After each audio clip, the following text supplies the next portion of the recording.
Hello, good morning. সবাই কেমন আছো? আমি নিলাম এই যে আমার প্রথম ব্লগ। এই যে সকালবেলা সোনাকে ঘুম থেকে উঠালাম, ও সোনা সকাল 6টা তুমি থেকে রেডি স্কুল। রেডি কোথায় এই যে ওকে যাচ্ছো? রেডি করে দিলাম। ও ঠিক আছে, মানে যাও স্কুল ভালো যেতে করে খুবই যাও, টাটা। ভালোবাসে। ওর কোনো কান্নাকাটি নেই। ওই যে দাদুর সঙ্গে কোলে করে স্কুলের জন্য বেরিয়ে পড়লো। তার পেছনে পেছনে মাও চলে গেল। তারপরে আমি এই যে বিছানাগুলো দেখতেই পাচ্ছ কি অবস্থা। চুটকি মারলে কি আর সব কিছু ঠিক হয়? তবুও চেষ্টা করলাম। দেখো কেমন লাগছে তোমাদের বলিও। যদি এরমভাবে আমাদের জীবন চলে তাহলে কত না ভালো হতো বলো। এই ঘড়ির কাঁটায় 6:45টার মতো বাজছে। তারপরে উঠে যে ওয়াশরুম দিয়ে ফ্রেশ হয়ে গেলাম। তারপরে দেখছি মা এখানে রাত্রে সব এঁঠো কাটা বাসনগুলো মাজছে। মার সাথে একটু গল্প করছিলাম। তারপরে ছাদে গেলাম। তারপরে একটু ছাদে গিয়ে একটু হাঁটাচলা করছিলাম। এই ভিউ দেখো কি সুন্দর লাগছে, একদম সকাল মানে সকাল সকাল এত সুন্দর লাগছে, মানে ভিউটা কি বলবো। রাস্তা দিয়ে খুব কম মানুষজন যাচ্ছে, আর আমাদের বাড়ির সামনে থেকে যে ব্রিজ দেখা যাচ্ছে। আর এই যে দেখো একদম সূর্য উদয় হচ্ছে। আমি একটুখানি হাঁটাচলা করছিলাম। আর একটুখানি আমার মুখের দিকে তোমরা কেউ তাকাবে না, আমার মুখে প্রচণ্ড মানে কি বলবো আর ব্রণে ভরে গেছে। মুখটা মানে স্কিপ করে নাও, হ্যাঁ। তারপরে এই যে মা আসলো পায়রাগুলোকে খেতে দিতে। এই যে মা সব পায়রাগুলো খেতে দিচ্ছে।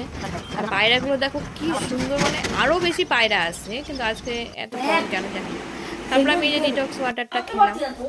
তারপরে আমার গোপু সোনাকে ঘুম থেকে ওঠানোর জন্য আমি এই করছি, কিন্তু গোপু সোনা কালকে রাত্রে একটা ঘটনা ঘটেছে।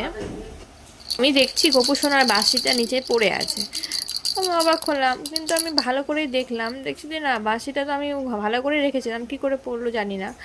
তারপরে যে গোপু সোনাকে একটু আদর করে ঘুম থেকে তুললাম, দিয়ে গোপু সোনাকে সকালে জলখাবার দিলাম। আর আমি সকালবেলা এই ড্রিঙ্কটা প্রতিদিন খাই, মানে যাদের গ্যাস্ট্রিকের প্রবলেম তারা খায়। তারপর ঠাকুরের জব করতে বসলাম আমি আর মা। তারপরে ঘুম একদম মেয়েকে 8টার দিকে বেরিয়ে পড়লাম, মেয়েকে স্কুল থেকে। আর মেয়ে দাঁড়িয়ে আছে, ও বাবার সাথে গল্প করছিল। কি করলে? তারপর ওকে টোটো করে নিয়ে আসছি, আর ওই কী না গল্প করছে, মাথা কিছু বোঝা যায় না কী বলে। যে বাড়ি এসে খুব খুশি। আর তারপর দেখি মা জলখাবার দিয়ে দিয়েছে আমাকে বিরিয়ানির জন্য। আর মেয়েকে স্নান করতে নিয়ে গেছি, হায় রে কান্না ওর। ওর কান্নার থামে না। এত মানে কান্না কি বলবো।